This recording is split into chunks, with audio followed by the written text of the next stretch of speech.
Okay, Terra Firma TNT.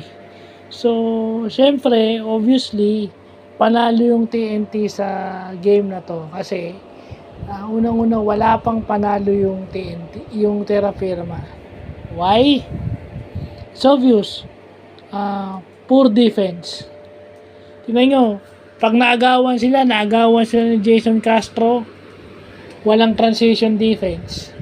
Walang bumabalik. Pag naagawan, nag-give up. So, ibig sabihin, basket na yun. RHJ, nakaagaw si RHJ, open. Lumilay up si RHJ para siyang nag-warm up.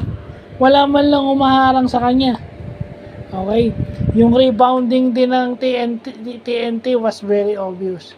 Si Hester lang ata lumalaban sa rebound at saka tong si Christian Starhadlinger. Pero pagdating sa fast break, ang daming na-hit ng TNT na transition trees.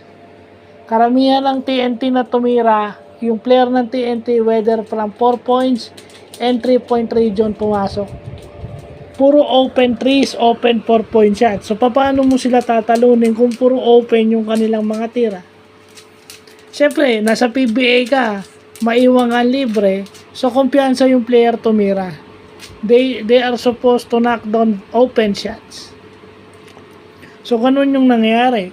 Sumuna ka. So, the only counter to a zone is an outside shot. Pumapasok yung outside shot. Tsaka pag double team yung Terra Firma kay RHJ, open na yung makakampi ni RHJ na shooter. And even RHJ, pag pick and roll, go under yung kalaban. So, RSJ, mababa ang percentage sa 3 points. Hindi siya masyadong tumitira ng 3 points. Pero this game, dahil pakiramdam niya walang depensa, on rhythm siyang tumira ng 3-point shot. Kasi wala siyang maramdamang depensa. TNT lang ata yung may defensive highlight. Wala akong nakita.